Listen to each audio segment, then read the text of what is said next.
하나님은 영이시니 예배하는 자가 영과 진리로 예배할지니라. 아멘.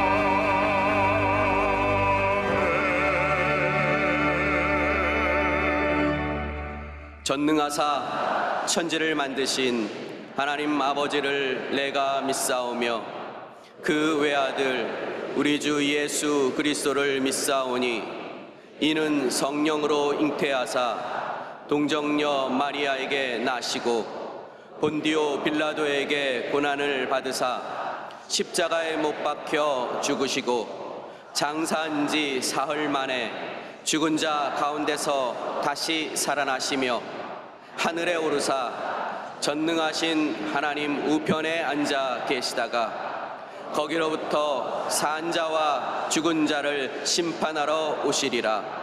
성령을 믿사오며 거룩한 공교회와 성도가 서로 교통하는 것과 죄를 사하여 주시는 것과 몸이 다시 사는 것과 영원히 사는 것을 믿사옵나이다. 아멘.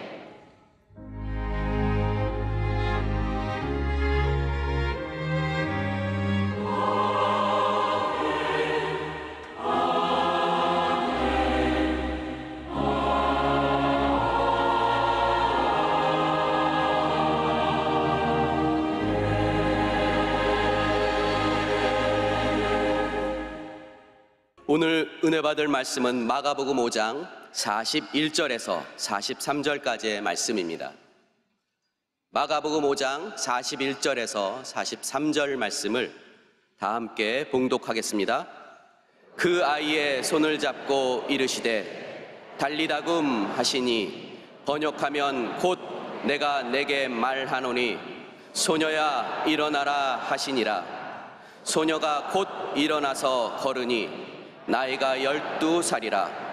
사람들이 곧 크게 놀라거늘 예수께서 이 일을 아무도 알지 못하게 하라고 그들을 많이 경계하시고 이에 소녀에게 먹을 것을 주라 하시니라. 아멘.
귀한 찬양을 감사드립니다.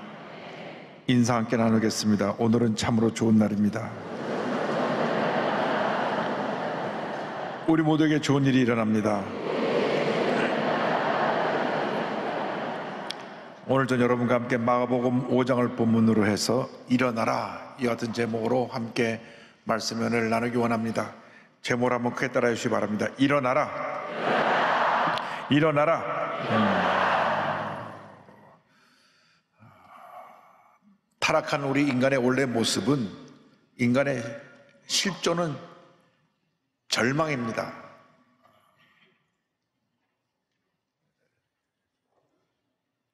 죄 가운데 태어나서 절망 가운데 살다가 절망 가운데 죽어가는 그런 존재입니다.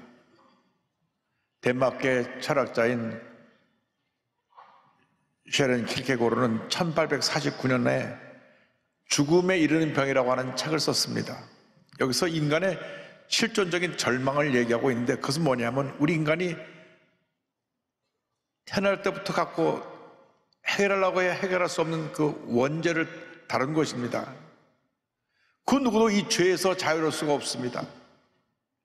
그래서 절망하는 것입니다. 그러나 이 절망은 우리 기독교인으로 하여금 믿음으로, 신앙으로 절망을 이겨내고 하나님께 나아가게 하는 축복의 도구가 되기도 합니다. 예수를 믿지 않은 사람에게는 절망이 끝이지만은 우리 예수를 믿는 사람에게는 절망이 새로운 시작인 것입니다. 절망도 고난도 우리에겐 축복인 것입니다. 오늘 성경에 보니까 절망에 찬 한 인간이 나옵니다. 예수께서 많은 기적을 행하셨던 갈릴리 바다 북서쪽에 가버나움이라고 하는 도시가 있었는데, 이 가버나움에 있는 회당장 야이로의 이야기입니다. 회당이라는 것은 그 지역에서 함께 모두가 예배드리는 예배의 장소고, 회당장은 그 모든 회당의 총책임자로서 하나님께 드려진 예배를 잘 드릴 수 있도록 회당을 관리하고 회당의 모든 것을 보살피는 그런 지도자였습니다. 그 지역에서 가장 존경받는 지도자였고, 모든 사람이 이 회당장을 귀히 여기고 그의 말씀을 잘 따랐습니다. 그런데 이 집안에 큰 문제가 다가왔습니다. 회당장 야이로가 너무나 사랑하고 사랑하는 외동딸이 그만 병에 걸려 시름시름 죽어가게 된 것입니다. 절망입니다. 자기가 아무리 존경받는 회당장의 위치에 있고 그 지역의 지도자고 명사라고 할지라도 자기 자식의 죽음에 대해서 어찌할 바를 모르는 그 절망 가운데 그는 어찌할 바를 몰랐습니다. 그런데 그는 예수님에 대한 소문을 듣고 알고 있었습니다. 예수님이 가버나움 지역에서 많은 병자를 고친 것을 알고 있었습니다. 그런데 당시 유대교의 종교 지도자들은 예수님을 이단지해서 누구도 예수님과 가까이 지내면 안 된다. 예수라는 사람은 이단과 같은 그런 사람이니까 그를 경계하고 멀리해야 된다. 그래서 누구도 예수님과 가까이 지내려고 하지 않았습니다. 오히려 병들고 문제 많은 서민들은 예수님을 따르고 존경했지만은 당시 가장 성경을 잘 안다고 하는 종교 지도자들은 예수님을 멀리하고 핍박했던 것입니다. 그런데 자기가 자기 딸을 고치기 위해서는 예수님께 나아가야 한다고 생각을 했습니다. 주위의 종교 지도자들에게 비난받을 생각을 하고 비난받을 것을 각오하고 예수께 나와서 무릎을 꿇었습니다. 마가복음 5장 22절 23절입니다. 회당장 중에 하나인 야이로라 하는 이가 와서 예수를 보고 발 아래 엎드려 간곡히 구하여 이르되 내 어린 딸이 죽게 되었사오니 오셔서 그 위에 손을 얹으사 그로 구원을 받아 살게 하소서 하거늘. 신분이 높은 회당장이 많은 사람이 보는 앞에서 자기 자존심이 뭐고 다 내려놓고 무릎을 꿇고 엎드린 것입니다. 예수님께 내 딸을 살려달라고 간청한 것입니다. 기도란 주 앞에 겸손히 무릎을 꿇는 것입니다. 주의 도우심을 간구하는 것입니다. 여러분, 기도할 때 주 앞에 엎드려 기도하는 것이지, 우리가 고개를 뻣뻣이 들고 내 신분, 내 위치, 내 자존심을 지키면서 기도하는 것은 올바른 기도의 태도가 아닌 것입니다. 주 앞에 엎드려 주의 도우심을 간구하며 눈물로 기도할 때 주님께서 우리를 불쌍히 보시고 우리의 모든 문제를 해결해 주시고 병을 고쳐 주시는 것입니다. 성을 보니까 한 한센병 나병 환자가 그 당시 이 병을 치료받을 수가 없었고 절망 가운데 죽어갈 수밖에 없었는데, 예수님이 병을 고친다는 얘기를 듣고 나 엎드려 병 고쳐주시기를 간구했습니다. 마가복음 1장 40절로 42절입니다. 한 나병 환자가 예수께 와서 꿇어 엎드려 간구하여 이르되 원하시면 저를 깨끗하게 하실 수 있나이다. 예수께서 불쌍히 여기사 손을 내밀어 그에게 대시며 이르시되 내가 원하노니 깨끗함을 받으라 하시니 곧 나병이 그 사람에게서 떠나가고 깨끗하여진지라. 어떤 문제를 만났든지, 어떤 어려움에 처했든지, 어떤 질병에 여러분이 고통을 당하고 있든지 주님 앞에 엎드려 기도하시길 바랍니다. 주님이 불쌍히 보시면 기적은 일어나는 것입니다. 사람들에게 불쌍히 여김을 받으려고 이 사람 저 사람 찾아다니지 말고 주 앞에 나와서 엎드려 기도하며 주의 도우심을 간구하는 여러분 되시기를 주님의 이름으로 축원합니다. 주님, 나를 불쌍히 여겨 주옵소서. 내가 이 같은 큰 문제와 어려움에 처했나이다. 내 몸이 아프고 내 마음에 상처가 깊고 내 삶의 문제투성입니다. 주님, 나를 불쌍히 보시고 나를 이 절망에서 건져 주시옵소서. 엎드려 눈물로 기도할 때 주님께서 우리의 기도를 들으시고 응답하여 주시는 것입니다. 간절한 마음으로 주님께 부르짖고 또 부르짖고 또 부르짖어서 기적을 체험하는 여러분 모두가 되기를 바랍니다. 예레미야 33장 3절을 말씀합니다. 너는 내게 부르짖으라. 내가 내게 응답하였고 내가 알지 못하는 크고 은밀한 일을 내게 보이리라. 부르짖어 기도할 때 기적은 일어나는 것입니다. 그래서 예수님께서 회당장 야이로가 와서 엎드려 딸을 고쳐달라고 하니까 그 말을 듣고 회당장 야이로와 함께 죽어가는 딸을 살리기 위해 집으로 가게 되었습니다. 회당장 야이로가 예수님을 모시고 가는 모습을 보고 수많은 무리들이 예수님을 에워싸면서 뒤에서 밀고 하면서 주님을 따라왔는데, 그 많은 사람들 중에 12의 혈루병을 앓으면서 하혈하고 있는 한 여인이 병을 고치기 위해서 예수의 옷장을 잡았습니다. 그 순간 병이 나았습니다. 여러분, 지금도 믿음으로 주님의 옷장을 붙잡으면 기적은 일어나는 것입니다. 믿음의 손을 뻗을 때 기적이 일어납니다. 주님은 믿음의 사람을 찾고 계십니다. 절대로 하나님은 불신앙의 사람들과 함께 일하지 않으십니다. 늘 의심하고 늘 부정적인 생각하는 사람에게는 어떤 기적도 일어나지 않습니다. 그저 오직 믿음으로 나아갈 때 기적이 일어나는 것입니다. 여인이 옷자락을 잡았을 때 그 즉시 병이 나았습니다. 12년 동안 어떤 의사도 병을 고치지 못했고 어떤 약도 그 병을 고치지 못했는데 믿음이 그에게 기적을 갖다 준 것입니다. 예수님께서 그 병을 그 순간 믿음으로 옷자락을 붙잡는 그 여인의 병을 고쳐주신 것입니다. 주님의 가다 발을 멈추셨습니다. 누가 내 옷에 손을 대었느냐? 제자들이 말합니다. 이렇게 많은 사람들이 예수를 밀고 뒤에서 이렇게 따라오는데 누가 손을 대었는지 어떻게 알겠습니까? 아니다. 누가 믿음으로 내 옷에 손을 댄 사람이 있다. 그때 그 여인이 나와서 엎드려 자기가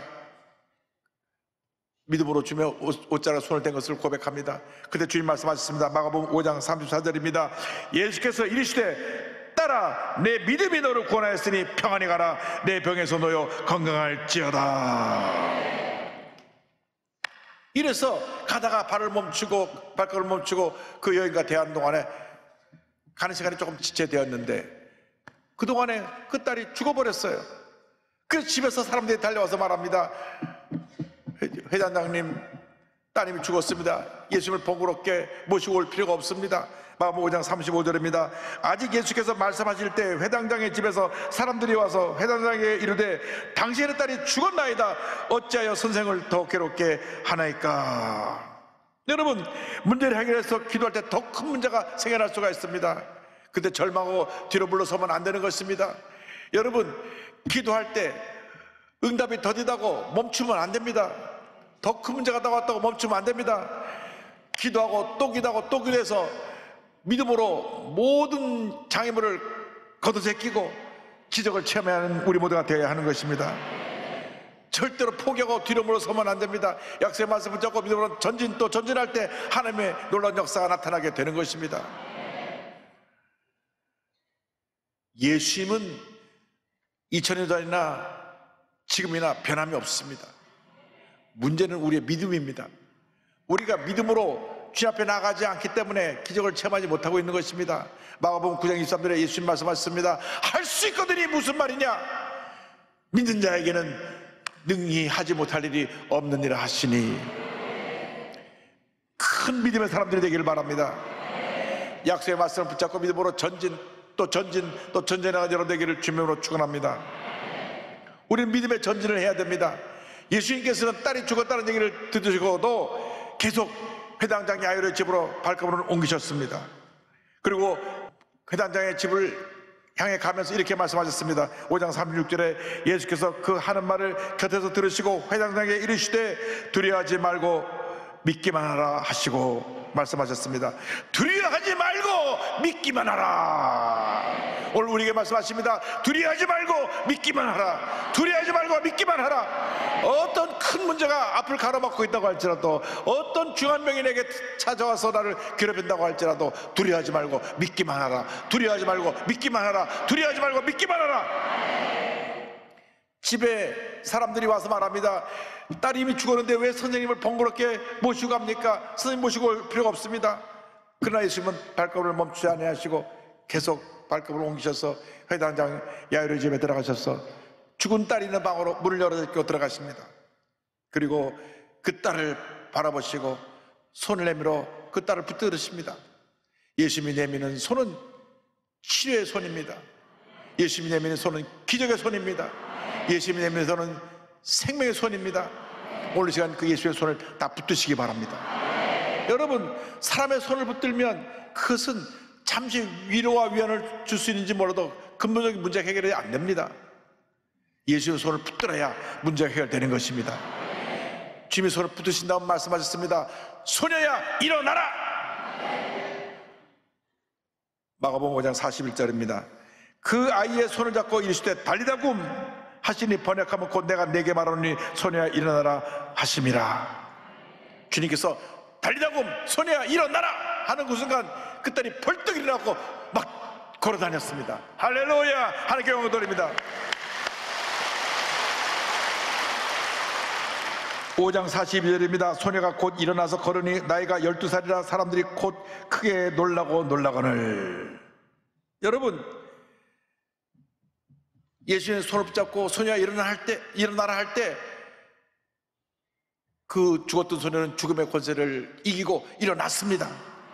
오늘날 우리 주위를 살펴보면 수많은 사람들이 영적으로 죽어 있습니다. 열등감에 죽어 있는 사람들이 있습니다. 그래서 열등감에서 헤어나지 못하고 늘 어두운 삶을 살고 있는 사람들이 있습니다.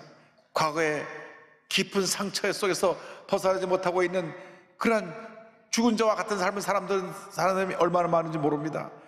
불안의 병에 걸린 사람들이 있습니다. 늘 불안해서 밤에 잠을 자지 못하고 불면증에 휩싸이는 사람도 있습니다. 가정의 어려움으로 말미암아 영적으로 죽은 상태가 되는 분들도 있습니다.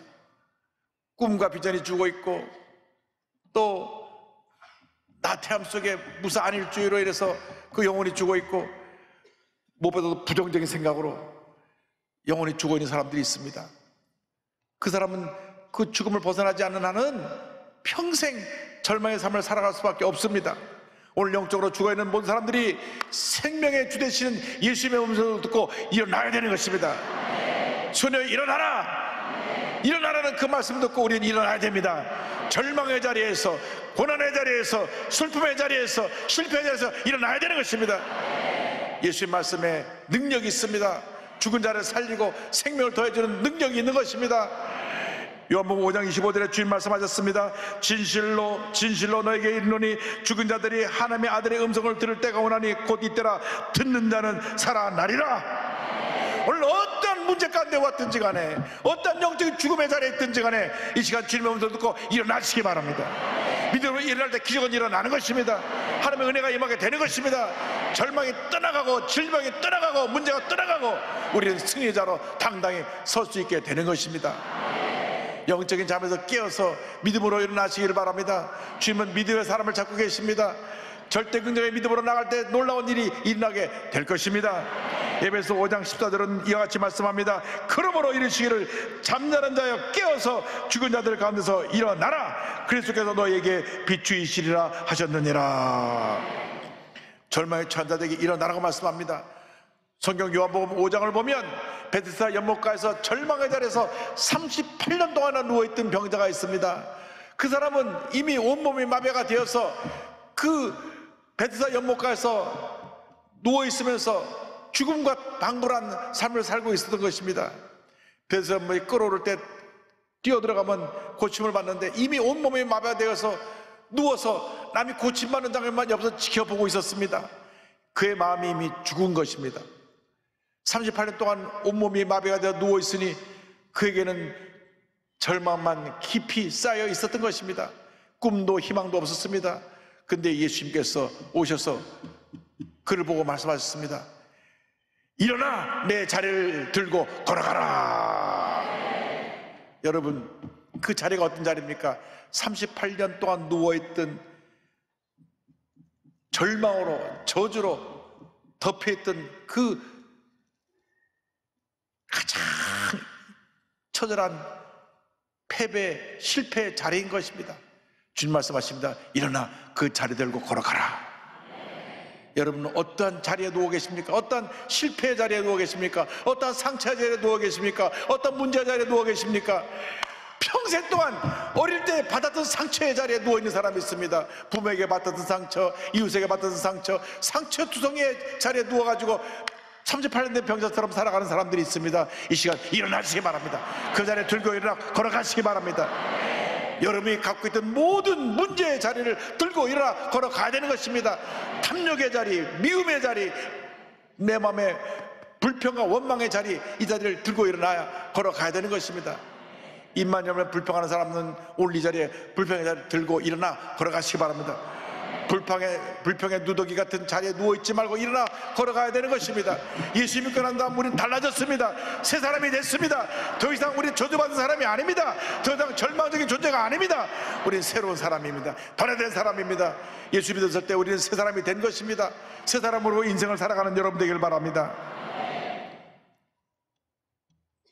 마약 중독자여, 마약을 매매하던 그런 범죄인으로 감옥에 갇혀 있다가 예수 믿고 절망의 자리를 들고 일어나 걷게 된 제프 앤더슨이라고 하는 분이 있습니다. 이분은 나는 희망이다라고 하는 책을 썼는데요, 현재 지금 라스베가스 최고의 호텔 벨라지오의 흑인 최초의 총주방장이 된 유능한 요리사입니다.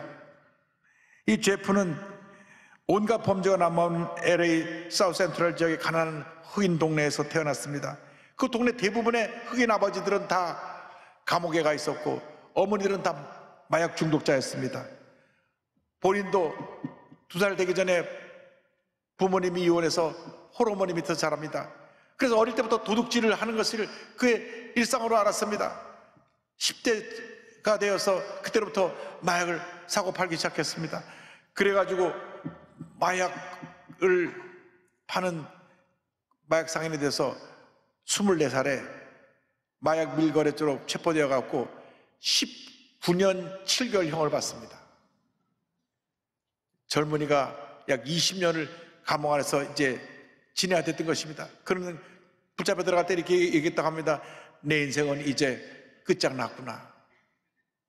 감옥에 가니까 젊고 신체가 건장한 죄수가 들어오니 너는 교도소 주방에 가서 설거지를 해라. 그런데 설거지가 보통 설거지가 아니라 1,500명분 그 그릇들을 하루에 3번씩 아침 끝나면 가서 손을 그릇 닦고 점심때 가서 그릇 닦고, 가족이 많은 분들은 하루 3번 설거지하는 것이 중노동이라 그러는데 가족이 많은 정도가 아니라 1,500명의 그릇을 하루에 3번씩 그릇을 닦아야 되니 막 뜨거운 물에 손이 대고 손이 퉁퉁 붓고 갈라지고 말할 수 없는 고통의 시간을 지냈습니다. 그는 절망에 대해서 더 깊은 절망으로 빠진 것 같았습니다. 그러나 그 주방에서의 절망적인 삶이 그의 운명을 바꿔놓았는데 거기서 바로 예수를 만나게 되기 때문인 것입니다. 여러분, 인생의 절망으로 인생이 끝났다고 생각할 때 그때 하나님의 역사가 시작되는 것입니다. 예수 믿고 나서 꿈을 가졌습니다. 거기서 빵을 굽는 요리사를 보면서 나도 저렇게 유명한 요리사가 되겠다 생각을 했습니다. 설거지부터 온갖 잡일을 하면서 요리를 배우기 시작했습니다. 성실하게 열심히 설거지를 하면서 인정을 받아서 10년 만에 보호감찰로 가석방돼서 풀려나게 됐습니다. 할렐루야. 그래서 로스앤젤레스에 있는 한 레스토랑에서 설거지로부터 시작해서 그 본격적으로 요리사 경영을 쌓기 시작해가지고 그 다음 그가 점점 그 실력이 인정받게 돼서 메리오트 호텔, 리츠칼튼 호텔, 베리 호텔, 레미미타즈 호텔 등의 주방을 거쳐갖고 2001년도에 라스베가스의 시저스 팰리스 호텔의 최초로 흑인 주방장으로 발표된 데 이어서 2001년도에는 미국 테이스팅 협회 선정 최고 요리사상을 받기도 하고, 그리고 나서 마침내 세계적으로 유명한 벨라즈 호텔의 최초로 흑인 총주방장이 되었습니다. 할렐루야. 그런 인종차별과 전과자에 대한 사회적 편견을 깨뜨리고 흑인 청소년에게 꿈과 희망을 불어주는 그러한 희망 전도사로서 일하고 있는데, 그는 자기가 감옥에 있을 때 전해 들었던 그 메시지를 저들에게 전해줍니다. 흑인들은 자기가 범죄자가 된 것이 사회의 잘못이라고 말합니다. 그러나 여러분에게 총을 겨누며 죄를 지으라고 강요한 사람은 아무도 없습니다. 그 선택을 한 사람은 결국 여러분 자신입니다. 자기를 희생양이라 생각하지 말고 나는 희망이다 라고 생각을 바꾸십시오. 그래서 그는 절망에 처한 청소년들에게, 범죄를 저질러서 감옥에 있는 청년들에게 희망 메시지를 전하고 있습니다. 자기가 예수 믿고 나서 절망적인 환경 속에서도 이렇게 변화돼서 새 사람이 되었기 때문에 그들에게 꿈과 희망을 전해주고 있는 것입니다. 감옥에 있을 때 인생이 끝났다고 생각하지 않냐고, 감옥에서 예수를 만난 다음 자기 잘못을 회개하고 주께 돌아나왔을 때 하나님이 그를 높여주셨습니다. 그의 책에 보면 이런 간증이 있습니다. 나는 하나님을 믿습니다. 나는 크리스찬입니다. 하나님의 은혜로 여기까지 왔습니다. 나의 성공은 모두 하나님께서 이루신 일입니다. 제가 이분의 글에서 감동을 받은 것은, 내가 성공하게 된 것, 내가 요리를 잘하게 된 것, 내가 오늘 여기까지 오게 된 것 다 하나님이 하셨다, 다 하나님이 하셔서 내가 오늘 여기 있게 된 것이라고 모든 영광을 하나님께 돌리는 큰 믿음의 사람이 되었다고 하는 것입니다. 여러분, 사람이 뭐가 잘 되면 내가 잘나서 이렇게 우쭐대는 것이 사람의 모습입니다. 사업이 잘 돼서 번창하면 내가 역시 사업 수완이 있지, 공부를 잘하면 내가 역시 머리가 좋아, 자기 자랑을 합니다. 그러나 이 흑인 주방장은 자기 자랑하지 않고 이 모든 것이 주님의 은혜입니다. 주님께 모든 영광을 돌렸습니다. 우리가 어떤 죄를 지었든 간에 우리 죄를 철저히 회개하고 주 앞에 나가면 하나님이 우리의 기도를 들으시고 응답해 주십니다. 요한일서 1장 9절입니다. 만일 우리가 우리 죄를 자백하면 그는 미쁘시고 의로우사 우리 죄를 사하시며 우리를 모든 불의에서 깨끗하게 하실 것이요. 여러분, 우리의 죄 허물을 주 앞에 다 회개하고 믿음으로 절망에 대해서 일어나시기 바랍니다. 주님 말씀하십니다. 이사야 60장 1절입니다. 일어나라, 빛을 발하라, 이는 내 빛이 이렇고 야의 영광이 내에 임하였음이니라. 여러분, 절망의 자리에서 오늘 일어나시기 바랍니다. 저주의 자리에서 일어나시기 바랍니다. 문제의 자리에서 일어나시기 바랍니다. 죽음의 자리에서 일어나시기 바랍니다. 그리고 주님의 주신 은혜에 감사하며 오직 주님의 은혜로, 오직 믿음으로 감사와 찬양을 돌리며 나가는 여러분 모두 되시기를 주님의 이름으로 축원합니다. 축원합니다. 축원합니다.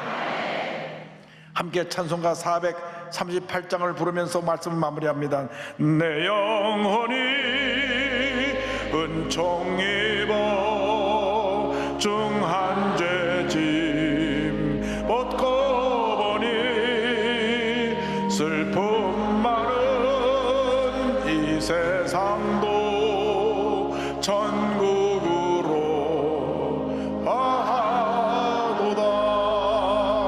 할렐루야 찬양하세.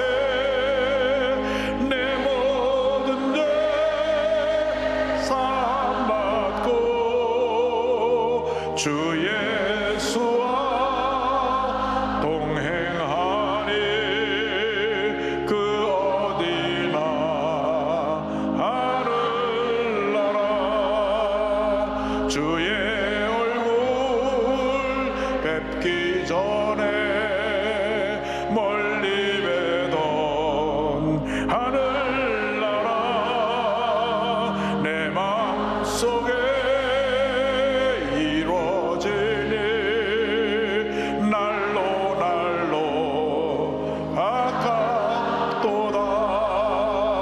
할렐루야 찬양하세. 내 모든 죄 사함받고 주 예수와 동행하니 그 어디나 하늘나라. 높은 산이 거친 들이 초막이나 궁궐이나 내 주 예수 모신 곳이 그 어디나 하늘나라. 할렐루야 찬양하세. 내 모든 죄 사함받고 주 예수와 동행하니 그 어디나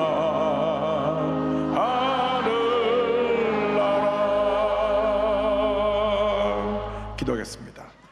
사랑이 무하신 하나님 아버지, 저희들을 죄와 절망에서 건져주시고 예수 믿고 새 사람 되게 해주신 은혜를 감사합니다. 어떤 문제가 다가와도 절망의 자리에 머물러 있지 아니하고 일어나서 믿음으로 전쟁에 나가는 저희 모두가 되게 하여 주옵소서. 예수님의 이름으로 기도 올리옵나이다. 아멘. 잠시 눈을 감고 고개를 숙이고 제 이야기에 귀를 기울여 주시기 바랍니다. 너 인생이 무엇이냐? 잠시 있다 사라지는 안개니라. 아침 안개처럼 쉬 사라지는 인생길에서 예수님을 믿는 것보다 더 큰 축복이 없습니다. 오늘 말씀 듣고 예수님을 영접하기 원하시는 분들은 어디 계시니 간에 본 성전에서 부속 성전에서 기도처 성전 전국 650여 교회 어디서든지 일어나시기 바랍니다. TV 생중계로 예배 보는 분들은 TV 앞에서 가슴에 손 얹으시기 바랍니다. 인터넷 앞에서 가슴에 손 얹고 예수님을 영접하시기 바랍니다. 여러분의 운명이 바뀌어지는 시간입니다. 망설이지 마시고 결단하시고 예수님을 영접하시기 바랍니다. 죄의 노예에서 이제는 하나님의 자녀가 되는 축복을 받게 될 것입니다. 결심하신 분들이 믿음으로 이 기도를 고백해 주시기 바랍니다. 믿음의 고백으로 구원에 이르게 됩니다. 하나님 아버지, 저는 죄인입니다. 어디에서 와서 왜 살며 어디로 가는지 알지 못하고 방황하며 살았습니다. 저의 죄를 위하여 십자가에서 죽으시고 부활하신 예수님을 제 구주로 모셔드립니다. 저는 하나님의 자녀가 되었습니다. 지금부터 영원토록 주님과 함께 살겠습니다. 예수님의 이름으로 기도드립니다. 아멘. 여러분 환영합니다.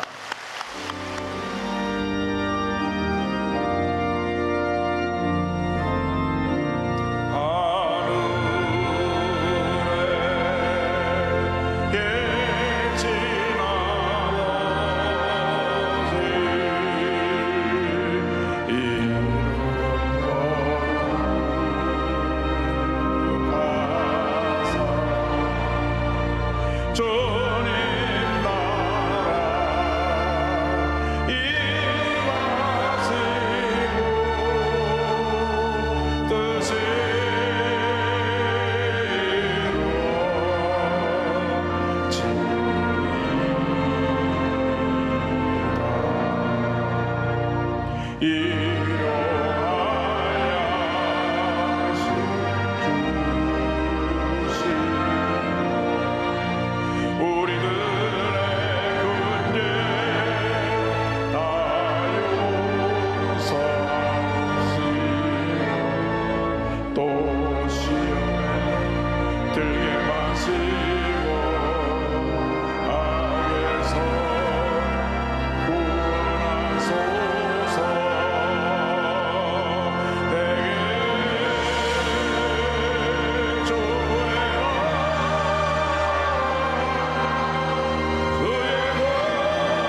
지금은 우리 주 예수 그리스도의 무한하신 은혜와 하나님 아버지의 크넓으신 사랑과 성령의 감동과 인도가 충만하게 하심이 주님의 음성을 듣고 믿음으로 일어나 걸어가는 믿음의 자녀들 위해 지금도 영원토록 함께 있을지어다. 아멘.